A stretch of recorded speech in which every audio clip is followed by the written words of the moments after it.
During the 16th and 17th centuries, the people of Whitby found it quite difficult to scrape together a decent living. It was fortunate for the locals, though, that they possessed fishing boats, and that the town had the shape it now has, with its winding alleyways, passageways and yards. The people of Whitby could turn their hand to another trade, a very illegal trade, which involved the dodging of paying import duties. In other words, smuggling. Smuggled goods could be landed on Tate Hill Beach by fishing boat and brought very carefully, very quietly, through the alleyways, passageways and yards to a place of safe hiding.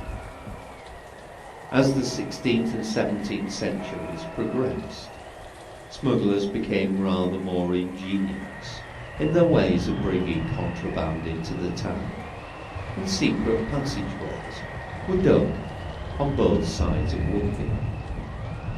Most of these have long since either caved in or been filled in, but one passageway used by smugglers still exists to this day, and that runs between the Smugglers' Rest on Baxter Gate and the quay.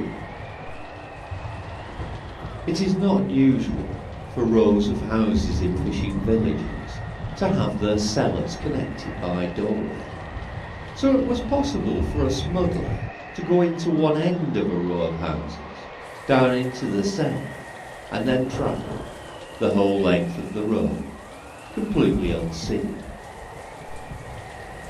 During the 17th century, Whitby women invented a fashion 100 years ahead of its time, and this fashion was the bustle, the large supported skirt. And Whitby women's bustles were supported by pigs' bladders, and these were full of illegal liquor, and that was how the smuggled stuff was delivered door to door. It is smuggling that brings us to the cellar of Sanders Yard, where we are now standing. The cellar is reputed to be haunted by the ghost of a smuggler, a local gentleman who was murdered by one of his associates in a dispute over contraband goods.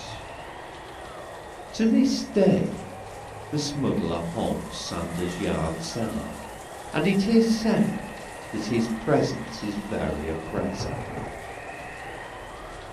Some individuals visiting the cellar have said that they have experienced an overwhelming sensation of loss. I can only suspect this is a result of the presence of the ghost of the smuggler, brooding over his untimely loss of life.